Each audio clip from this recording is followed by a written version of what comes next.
भाई हैं, हम कुरान को एकदम एक तरह का एक अमली बनाना। हमारे नबी करीम सल्लल्लाहु अलैहि वसल्लम ने कहा था कि नमाज के साथ साथ आपको इल्म भी फर्ज बन जाता है। हुजूर सल्लल्लाहु अलैहि वसल्लम ने यहाँ तक कहा था कि अगर आपको इल्म लेने के लिए अगर चीन जाना पड़े तो वहां जाकर के भी आपको इल्म लेना चाहिए। इसका मतलब है कि नमाज के साथ साथ हम पर इल्म भी फर्ज है।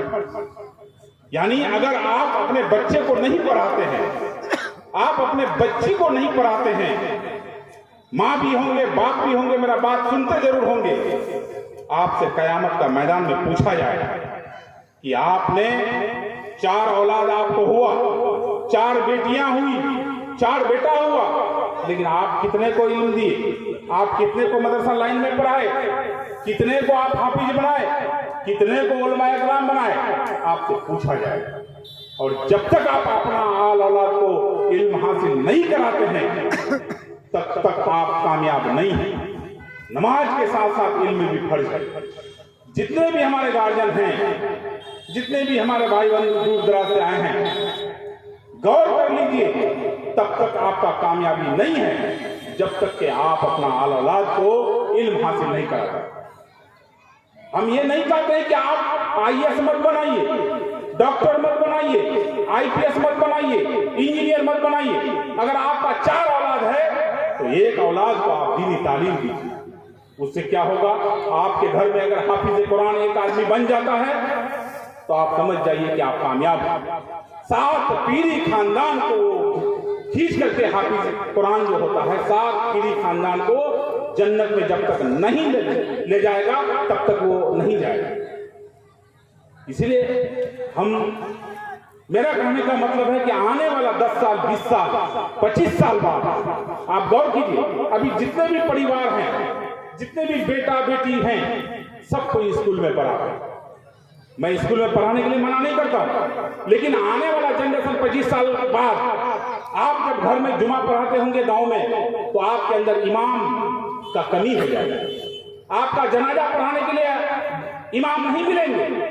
आप गौर कीजिए, आपको ईदगाह में नमाज पढ़ाने के लिए इमाम नहीं मिलेंगे।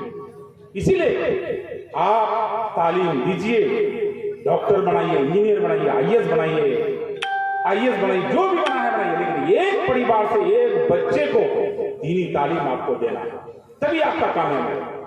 हम कहते हैं कि हम जानते हैं कि 5 टाइम नमाज पढ़ना है, लेकिन जब तक दीनी तालीम कोई बच्चा नहीं पढ़ लेता, जब तक उलमा इकराम नहीं कर लेता। आज हम लोग यहाँ जलसा सुनने के लिए आए तो हम लोगों को बाहर से उलमा इकराम मंगाना पड़ा है समझने के लिए, क्योंकि वो कुरान पढ़े हैं, क्या कहते हैं कि हदीस पढ़े हैं, और उसके हिसाब से हमको चलना है। और जब हम दीनी लाइन में जब पढ़ाएंगे ही नहीं तो आने वाला जनरेशन हमारा इमामती करने के लिए ढूंढना पड़ेगा। और हमारा आने वाला जनरेशन 20 साल बाद, 25 साल बाद आने वाला समय आपको गाली देंगे, कहेंगे कि मेरा दादा मेरा बाप को हाफिजी लाइन नहीं पढ़ाया था, मेरा दादा मेरा गार्जियन को उलमा इकराम नहीं बनाया था, आज इमामती के लिए दिक्कत होता है।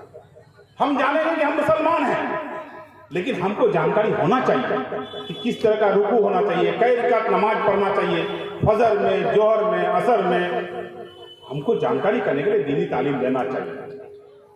और एक चीज और कहेंगे कि ये मस्जिद बहुत दिन से काम हो रहा है। इस मस्जिद में हमको जितना ताउन करेंगे कम, और जिस मस्जिद में जिस आदमी का पैसा लगता है समझिए कि वो खुशनसीब है। हम लोग क्या समझते हैं, है ये मस्जिद वो चंदा करने के लिए आ रहा है, नहीं आज नहीं देंगे कल देंगे, नहीं। अगर उस मस्जिद में आपका पैसा लगता है तो आप खुशनसीब हैं। अगर इस मस्जिद में आपका पैसा नहीं लगता है तो आप बदनसीब हैं।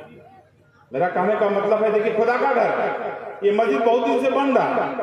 मैं चाहूंगा कि इस बार जितने भी आदमी हैं, यही आदमी अगर हम लोग दे देंगे तो हमको लगता है कि मस्जिद का काम इसी साल पूरा हो जाएगा।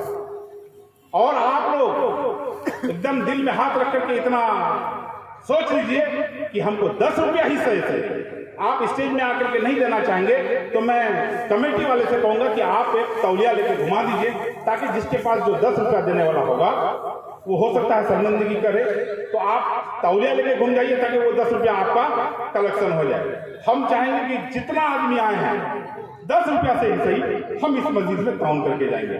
यही कहा करके मैं रुखसत होना चाहूंगा, क्योंकि उलमा इकराम लोग आए हैं।